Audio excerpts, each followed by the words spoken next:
فإن خير الحديث كتاب الله وخير الهدي هدي محمد صلى الله عليه وسلم وشر الأمور محدثاتها وكل محدثة بدعة وكل بدعة ضلالة.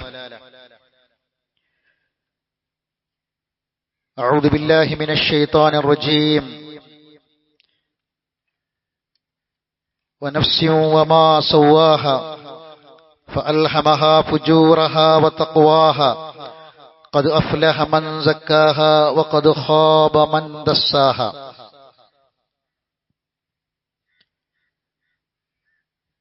ബഹുമാനരായ സത്യവിശ്വാസികളെ, വിശ്വാസിനികളെ,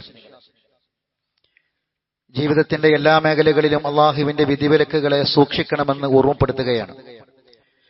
പരിശുദ്ധ റമളാനിൽ നേടിയെടുത്ത ഈമാനും തഖ്വയും എല്ലാം മരണം വരെ നിലനിർത്താനുള്ള കഠിനമായ പരിശ്രമം തുടർന്നുകൊണ്ടേയിരിക്കണമെന്ന് എല്ലാവരെയും എന്നെയും ഓർമ്മപ്പെടുത്തുകയാണ്, വസിയ്യത്ത് ചെയ്യുകയാണ്.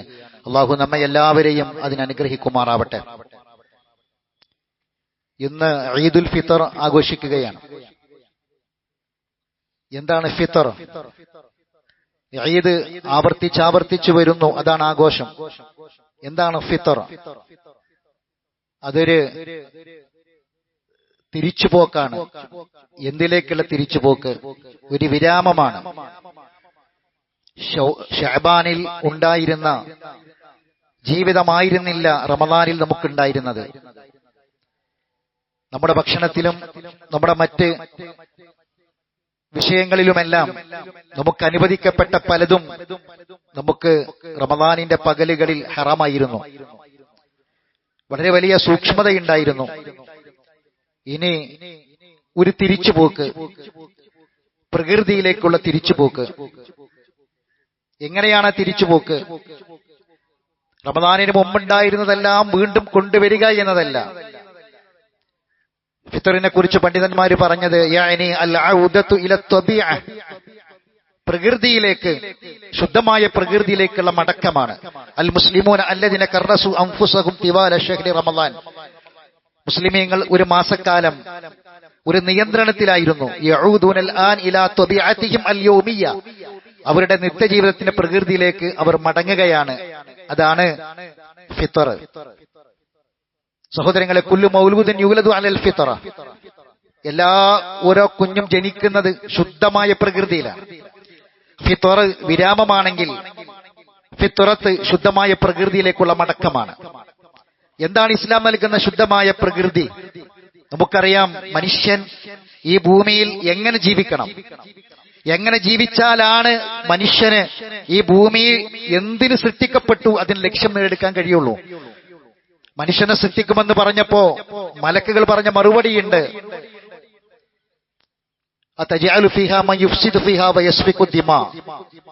ഭൂമിയിൽ കുഴപ്പമുണ്ടാക്കുന്ന, രക്തം ചിന്തുന്ന, പരസ്പരം കലഹിക്കുന്ന ഒരു വിഭാഗത്തെ സൃഷ്ടിക്കണോ എന്ന് ചോദിച്ചൊരു ചോദ്യമുണ്ട്. അത് അവരുടെ അനുഭവമാണ്, അവരുടെ പരിചയമാണ്. കാരണം ഭൂമിയിൽ ആദ്യമേ ജിന്നുവർഗമുണ്ട്. ആ ജിന്നുവർഗത്തിൽ ഉണ്ടായിരുന്ന ജിന്നുവർഗത്തെയും അള്ളാഹു ഇബാദത്ത് ചെയ്യാൻ സൃഷ്ടിച്ചതാണ്. അതേ ലക്ഷ്യത്തിന് വേണ്ടി വീണ്ടും ഒരു വർഗത്തെ ഇബാദത്ത് ചെയ്യാൻ വേണ്ടി സൃഷ്ടിക്കുന്നു. അപ്പൊ മലക്കൾ ചോദിച്ചു, ഈ വിഭാഗം, ഒരു വിഭാഗത്തെ നിനക്ക് ഇബാദത്ത് ചെയ്യാൻ വേണ്ടി സൃഷ്ടിച്ചു, ആ വിഭാഗം ഇവിടെ കുഴപ്പമുണ്ടാക്കി, ഇതുപോലെ ഇനിയും ഒരു വിഭാഗത്തെ സൃഷ്ടിക്കണം എന്നുള്ള ചോദ്യമാണ്. അത് അവർ അനുഭവത്തിൽ നിന്ന് ചോദിച്ചത്. പക്ഷെ അള്ളാഹ് പറഞ്ഞ മറുപടി അള്ളാഹുവിന്റെ അറിവിനെ കുറിച്ചും അള്ളാഹിന്റെ യുക്തിയെക്കുറിച്ചുമാണ്. സഹോദരങ്ങളെ, ഇന്ന് ഈ ശുദ്ധമായ പ്രകൃതി, മനുഷ്യ ജീവിതത്തിന്റെ പ്രകൃതി ആസ്വദിക്കാൻ ഈ ഭൂമിയിലെ മനുഷ്യർക്ക് കഴിയുന്നുണ്ടോ എന്നതാണ് ഈ സന്ദർഭത്തിൽ നമ്മൾ ആലോചിക്കേണ്ടത്. ശുദ്ധമായ പ്രകൃതി എന്ന് പറയുന്നത് അള്ളാഹു ഈ ഭൂമിയെ എല്ലാം ഒരുക്കി വെച്ച്, തയ്യാറാക്കി വെച്ച്, അതിൽ വിഭവങ്ങളെല്ലാം സമാധാനത്തോടെ, സന്തോഷത്തോടെ അനുഭവിക്കാൻ കഴിയണം. ഇന്ന് മനുഷ്യന് കഴിയുന്നുണ്ടോ? 3 തരം മനുഷ്യ കുരുതികളാണ് നടക്കുന്നത്. 3 തരം കുരുതികൾ. ഇന്നത്തെ ഖുതുബയിൽ നിങ്ങൾ കേൾക്കേണ്ടത് ഈ 3 തരം കുരുതികളെ കുറിച്ചാണ്. ഒന്നാമത്തത് റോക്കറ്റുകളും മിസൈലുകളും കൊന്നൊടുക്കുന്നവർ, യുദ്ധത്തിന്റെ ബലിയാടുകൾ, സ്ത്രീകളും കുട്ടികളും വൃദ്ധജനങ്ങളുമെല്ലാം. അത് ഏതെങ്കിലും രാജ്യങ്ങൾ തമ്മിൽ നടക്കുന്ന യുദ്ധമാണെങ്കിൽ ആ യുദ്ധം ആ രാജ്യത്തെ മാത്രമല്ലല്ലോ ബാധിക്കുന്നത്. നമ്മൾ ആലോചിക്കണം, മിസൈലുകളും റോക്കറ്റുകളും ഉയർത്തിവിട്ട പൊടിപടലങ്ങൾ, തീജ്വാലകൾ, അതിന്റെ പുകയെ, ആ പുക നമ്മുടെ നാട്ടിലെ അടുപ്പിൽ പുക ഉണ്ടാകുന്ന അവസ്ഥയിലേക്ക് എത്തില്ലേ? ഗ്യാസിനെ ബാധിച്ചില്ലേ? വിറക് തേടിപ്പോയില്ലേ? അവിടെയുണ്ടായ പുകകൾ അത് നമ്മുടെ അടുപ്പിൽ പുക പൊന്താൻ കാരണമായി. ഒരു ചെറിയ വിഷയം. ലോകത്ത് നടക്കുന്ന യുദ്ധങ്ങൾ, യുദ്ധക്കരുതികൾ അതൊരു രാജ്യത്തെ മാത്രമല്ല. അള്ളാഹു പറഞ്ഞത് എത്ര സത്യമാണ്. ഫകഅന്നമാ ഖതലന്നാസ ജമീഅ. ഒരു കൊലപാതകം, ഒരാളെ കൊന്നാൽ, ഒരാളെയല്ല മനുഷ്യവർഗത്തെ മുഴുവനും കൊന്നതിന് സമമാണ്. ഫകഅന്നമാ ഖതലന്നാസ ജമീഅ വമൻ അഹ്യാഹാ. ആരെങ്കിലും ഒരാൾക്ക് ജീവിതം നൽകിയാൽ, രക്ഷപ്പെടുത്തിയാൽ, ഫകഅന്നമാ അഹ്യന്നാസ ജമീഅ, മുഴുവൻ മനുഷ്യരെയും ജീവിതത്തിലേക്ക് തിരിച്ചു കൊണ്ടുവന്ന പോലെയാണ്. യുദ്ധം അവസാനിച്ചാൽ, രാജ്യങ്ങൾ തമ്മിലുള്ള യുദ്ധം അവസാനിച്ചാൽ, രാജ്യത്ത് ആ രാജ്യങ്ങളല്ലാത്ത എമ്പാടും ഭൂമിയിലെ രാജ്യങ്ങളിൽ ജീവിതം പഴയപടിയിലേക്ക് വരികയാണ്. ഇല്ലെങ്കിലോ പ്രയാസങ്ങളിൽ നിന്ന് പ്രയാസത്തിലേക്ക് വീണ്ടും വീണ്ടും തിരിച്ചു പോവുകയാണ്. അതുകൊണ്ട് പ്രകൃതിയിലേക്ക് മടങ്ങണം മനുഷ്യൻ. ഏത് നാട്ടുകാരാണെങ്കിലും ഏത് രാജ്യക്കാരാണെങ്കിലും എന്ത് കാരണങ്ങളുണ്ടെങ്കിലും ശരി,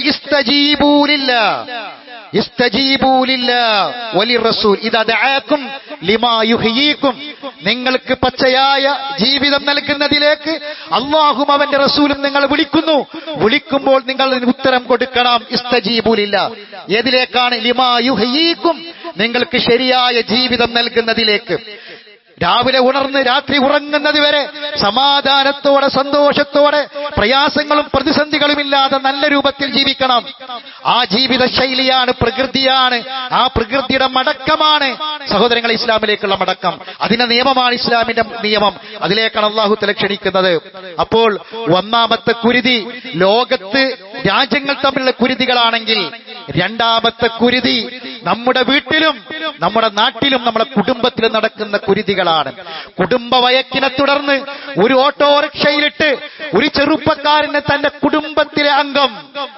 കുടുംബത്തിലെ അംഗം കത്തിക്ക് പച്ചയായി കുത്തി 1000 കുത്തുകൾ കുത്തി കൊടലു പുറത്തേക്ക് ചാടിയിട്ട് ഭീകരമായ ദൃശ്യം പോലും കാണാൻ കഴിയാതെ, പോലീസുകാർക്ക് മുന്നിൽ പോലും പിടികൊടുക്കാതെ അവിടെ ഒരു പ്രത്യേക അന്തരീക്ഷം സൃഷ്ടിച്ച ഒരു ചെറുപ്പക്കാരൻ കുടുംബ വഴക്ക് റോട്ടിൽ ഒരു ഓട്ടോറിക്ഷയിൽ തീർത്ത അതിദാരുണമായ രംഗം നമ്മൾ കണ്ടു. വീട്ടിൽ സ്വന്തം മരുമകളെ വെട്ടിക്കൊന്ന അമ്മായിമ്മയുടെ കഥ, ചരിത്രം നമ്മൾ അടുത്ത ദിവസമാണ് നമ്മൾ കേട്ടത്. ഇത് കുടുംബത്തിൽ, വീട്ടിൽ നടക്കുന്ന കുരുതിയാണ്. 3 കുരുതികളാണ് സഹോദരങ്ങളെ. 1, രാജ്യത്ത് യുദ്ധങ്ങൾ നടക്കുന്നുണ്ടെങ്കിൽ; 2, നമ്മുടെ വീട്ടിലും നമ്മുടെ നാട്ടിലും നമ്മുടെ രാജ്യത്തും നടക്കുന്ന, നമ്മുടെ കുടുംബത്തിൽ നടക്കുന്ന കുരുതികളാണ്. ഇവിടെയാണ് കുടുംബം തകർന്നു പോകുന്നത്. മസ്കൻ, ഒരു വീട്, ഒരു കുടുംബം സമാധാനത്തിന്റെ ഇടമാണ്. അതാണ് ഖുർആൻ പ്രയോഗിച്ച പദം. എന്തുകൊണ്ട് ഒരു വീട്ടിലെ സമാധാനം നഷ്ടപ്പെട്ടു? സ്വാർത്ഥതയാണ്, സ്വയം താല്പര്യങ്ങളാണ്. ഒരാൾക്ക് സ്വന്തം മരുമകളെ പോലെ മകളെ കാണാൻ കഴിയാത്ത വിഷയം, സ്വന്തം ഉമ്മയെപ്പോലെ ഭർത്താവിന്റെ ഉമ്മയെ കാണാൻ കഴിയാത്ത വിഷയം. നമ്മുടെ കാഴ്ചപ്പാടിന്റെ തകരാറുകളാണ്, നമ്മുടെ വീക്ഷണത്തിലെ തകരാറുകളാണ്, നമ്മുടെ സംവിധാനത്തിലെ തകരാറുകളാണ്. കുടുംബത്തിൽ ആ കുടുംബം എന്ന ഭദ്രമായ സംവിധാനം തകർന്നുകൊണ്ടിരിക്കുന്നു. അതുകൊണ്ട് കുടുംബങ്ങളിൽ നടക്കുന്ന കുരുതിയാണ് രണ്ടാമത്തത്. മൂന്നാമത്തത്, നമ്മളെ തന്നെ കൊന്നുകൊണ്ടിരിക്കുന്നു. സ്വയം നമ്മൾ ജീവിതം അവസാനിപ്പിച്ചുകൊണ്ടിരിക്കുന്നു. അതൊരു കയർത്തുമ്പിലാവാം, ഒരു റെയിൽവേ ട്രാക്കിലാകാം, വിഷം കുടിച്ചുകൊണ്ടാകാം, കിണറ്റിൽ ചാടിയാകാം. ഇതൊന്നുമല്ലാതെ നമ്മൾ പോലും അറിയാതെ നമ്മളെ കൊന്നുകൊണ്ടിരിക്കുന്നുണ്ട്. ലാ തുൽഖു ഐദീകും ഇല തഹ്ലുക, നിങ്ങൾ നിങ്ങളെ കൈകളെ നാശത്തിലേക്ക് ഇടരുത് എന്ന് അല്ലാഹു തആല ഖുർആനിൽ പറയാനുള്ള കാരണം എന്താണ്? നമ്മുടെ ഭക്ഷണക്രമങ്ങളാണ്. ഇത് നമുക്കറിയാം. ഇന്ന് നമ്മളെല്ലാവരും കേട്ട, നമ്മൾ അറിഞ്ഞൊരു മെസ്സേജ് ഉണ്ട്. വലിയ അമേരിക്കൻ കമ്പനികൾ, KRK, അതുപോലെ തന്നെ KKR തുടങ്ങിയ അമേരിക്കൻ കമ്പനികൾ കോടികളാണ് നമ്മുടെ ഹോസ്പിറ്റലുകളിൽ മുടക്കിക്കൊണ്ടിരിക്കുന്നത്. കേരളത്തിലെ വലിയ ഹോസ്പിറ്റലുകളിൽ, കോഴിക്കോടുമുണ്ട് അത്തരം 3 ഹോസ്പിറ്റലുകളിൽ വലുത്. അങ്ങനെ നമ്മുടെ പ്രദേശങ്ങളിലെല്ലാം അമേരിക്കൻ വൻകിട കമ്പനികൾ പണം മുടക്കിയിട്ടുണ്ട്. കോടികളാ മുടക്കിയത്. അവരെങ്ങനെയാണ് കോടികൾ മുടക്കുന്നത്? അവര് വെറുതെ മുടക്കില്ല. അവർ ഷെയർ എടുത്തിട്ടുള്ളത് വ്യക്തമായ സ്റ്റഡിയുടെ അടിസ്ഥാനത്തിലാണ്. കൃത്യമായ പഠനം നടത്തിയാണ്. എന്താണ് ആ പഠനം? ഒരു ബിസിനസ് കൃത്യമായി പഠിച്ച ശേഷം മാത്രം പണമിറക്കുന്ന കമ്പനികളാണ് ഈ അമേരിക്കൻ കമ്പനികൾ. എങ്ങനെ ലാഭം മാത്രം കിട്ടുമെന്ന്, ലാഭം എങ്ങനെ വന്നാലും ലാഭം മാത്രം കിട്ടുമെന്ന് ഉറപ്പുള്ള ഒരു ഏജൻസിയിലെ ഒരു വിഷയത്തിൽ അവർ പണം മുടക്കുള്ളൂ. അവർ പഠിച്ചു. എന്താണ് പഠനം? കേരളത്തിൽ ഒരു വീട്ടിൽ നിന്ന് ഒരു ക്യാൻസർ രോഗിയെയും ഒരു കിഡ്നി രോഗിയെയും അവർക്ക് കിട്ടുമെന്ന പഠനമാണ്. സഹോദരങ്ങളെ, നമ്മൾ ആലോചിക്കണം, എങ്ങനെയാണ് ഇത് വന്നത്? നമ്മുടെ ഭക്ഷണ ശീലമാണ്, നമ്മുടെ ജീവിത ശൈലിയാണ്. എന്താണ് റമദാനിൽ ഇതുമായി ബന്ധപ്പെട്ട് പറയാനുള്ളത്? ഈ 3 കുരുതികളെയും ലോകത്ത് സമാധാനമുണ്ടാകാൻ നമുക്കറിയാം. ഇന്ന് GCC രാജ്യങ്ങളിൽ ഇതുപോലെ സമാധാനത്തോടെ ഈദ്ഗാഹുകളിൽ വന്ന് ഈദ്ഗാഹുകളിൽ നമസ്കാരം നിർവഹിച്ച് എല്ലാവരും ഒന്ന് ചേർത്ത് പിടിച്ച് എല്ലാവരും ഒന്ന് ആലിംഗനം ചെയ്ത് സ്നേഹത്തിന്റെ സമാധാനത്തിന്റെ തഹിയ്യാത്തുകൾ, അഭിവാദ്യങ്ങൾ അർപ്പിച്ചുകൊണ്ട് തിരിച്ചു പോകാനുള്ള വേദികൾ ഇന്ന് GCC രാജ്യങ്ങളിൽ ഈദ്ഗാഹുകളില്ല. സഹോദരങ്ങളെ, എന്തുകൊണ്ട് സംഭവിച്ചു? നമ്മൾ മനസ്സിലാക്കണം. അപ്പോൾ റമദാൻ ഒരു വലിയ സന്ദേശമായിരുന്നു. എന്താണ് ആ സന്ദേശം? ഒരു മനുഷ്യന്റെ കണ്ണീര്, ഒരു വ്യക്തിയുടെ കണ്ണീര്, ഒരു മനുഷ്യന്റെ പ്രയാസത്തെ സ്വന്തം പ്രയാസമായി കാണാൻ, ഒരു കുടുംബത്തിന്റെ വേദന സ്വന്തം വേദനയായി കാണാൻ ഉള്ള ഒരു ഈമാനികമായ ശക്തി നേടുക എന്നതായിരുന്നല്ലോ റമദാൻ. നമ്മൾ ഇന്ന് ഫിത്ർ സക്കാത്ത് കൊടുത്തിവിടേക്ക് വന്നു. എന്താണ് ആ ഫിത്ർ? നമ്മുടെ നോമ്പിന്റെ പ്രശ്നങ്ങൾ എന്തെങ്കിലും ഉണ്ടെങ്കിൽ പരിഹരിക്കൽ മാത്രമല്ല, പാവങ്ങള്, ബുദ്ധിമുട്ടുന്നവർ ഒരാൾ പോലും നമ്മളെ നാട്ടിൽ ഇന്ന് പട്ടിണി കിടക്കാൻ പാടില്ല. അതാണ് പ്രകൃതി. ആ പ്രകൃതിയിലേക്കുള്ള ഫിത്രത്താണ് നമ്മൾ സക്കാത്തായി നൽകി ഇങ്ങോട്ട് വന്നത്. സഹോദരങ്ങളെ, ഇതൊരു വലിയൊരു ആശയമാണ്. ഇതൊരു മനുഷ്യ മനസ്സിന്റെ അങ്ങേയറ്റത്തെ തേട്ടമാണ്. ഇതൊരു പരസ്പരം സ്നേഹമാണ്, സൗഹാർദ്ദമാണ്. ഇതില്ലാതെയായി മാറി. ഇവിടെയാണ് നമ്മൾ ആലോചിക്കേണ്ടത്. ഭക്ഷണം നമ്മൾ ശീലിച്ചു. റമദാനിൽ രുചികരമായ ഭക്ഷണമുണ്ട്, പാനീയമുണ്ട്. വേണ്ട എന്ന് വെച്ചവരാണ് നമ്മൾ. രുചിയേറിയത് പലതും കണ്ടിട്ടും വേണ്ടാന്ന് വെച്ചില്ലേ? എങ്കിൽ ഇനി നമുക്കതൊന്ന് തുടർന്നുകൂടെ? അങ്ങാടിയിൽ കാണുന്ന നമ്മൾ ഉണ്ടാക്കുന്ന ഫാസ്റ്റ് ഫുഡുകൾ നമ്മളെ കിഡ്നി രോഗിയാക്കുന്നു, ക്യാൻസർ രോഗിയാക്കുന്നു. നമ്മളറിയാതെ നമ്മൾ സ്വയം നമ്മളെ കൊന്നുകൊണ്ടിരിക്കുന്നു എന്ന തിരിച്ചറിവ് കേട്ടിട്ടും കണ്ടിട്ടും മനസ്സിലാക്കിയിട്ടും ഭക്ഷണത്തിന്റെ കാര്യത്തിൽ നിയന്ത്രിക്കാൻ കഴിയുന്നില്ലെങ്കിൽ, സഹോദരങ്ങളെ, ഈ ഒരു മാസക്കാലം നമുക്കൊരു പരിശീലനമായിരുന്നു. വായക്ക് രുചിയുള്ള, ദാഹിക്കുമ്പോൾ കുടിക്കാൻ ഏറ്റവും കൂടുതൽ ടേസ്റ്റ് കിട്ടുന്ന സമയത്തും കണ്ണിന്റെ മുന്നിൽ അത് ഉണ്ടായിട്ട് വേണ്ട എന്ന് വെച്ചവരാണ്. ഇത് തുടരാൻ നമ്മളെ കൊണ്ടാകില്ലേ? ആവണം സഹോദരങ്ങളെ. അതാണ് റമദാനിൽ നമുക്ക് കിട്ടിയ സംസ്കരണം നമ്മൾ നിലനിർത്തേണ്ടത്. ഇതാണ് സഹോദരങ്ങളെ 3ാമത്തെ കുരുത്. അതുകൊണ്ട് ഈ വിഷയം നമ്മുടെ മനസ്സിലുണ്ടാകണം. 1930 ആവർത്തിക്കാൻ പോകുന്നു. ഇനി നമ്മൾ കേൾക്കേണ്ട കാര്യം അതാണ്. എന്താണ് 1930 ചരിത്രം?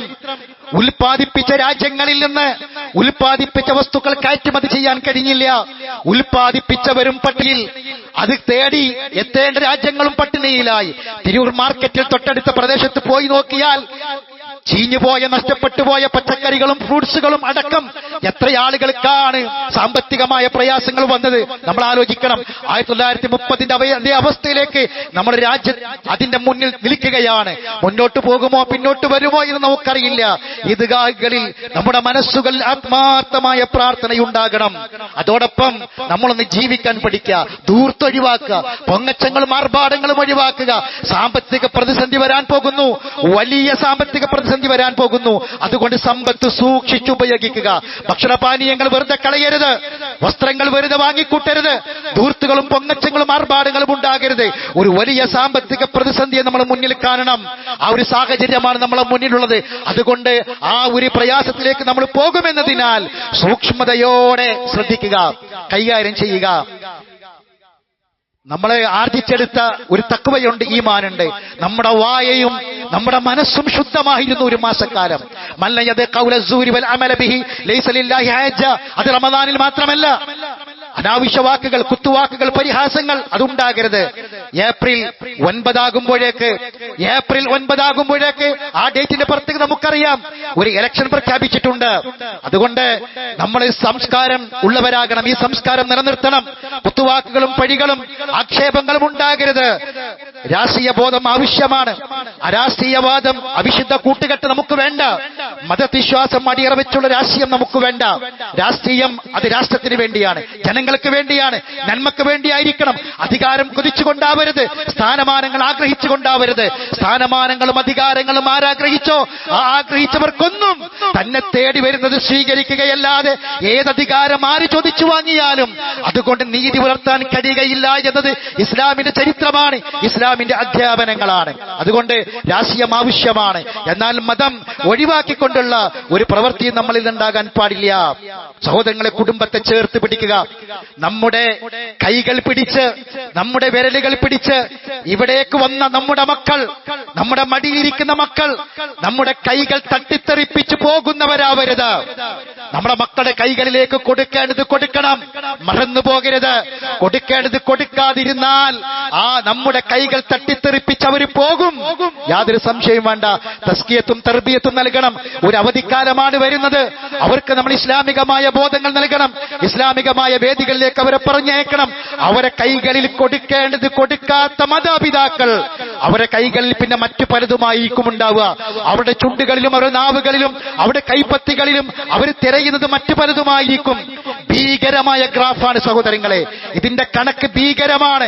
തീരദേശങ്ങളിലും നമ്മുടെ നാടുകളിലും ഓവൻ ചാലുകളിലും ഒക്കെ തന്നെ നമ്മൾ കാണുന്ന ഭീകരമായ കാഴ്ചകളുണ്ട്. എന്താണ് ആ ഗ്രാഫ്?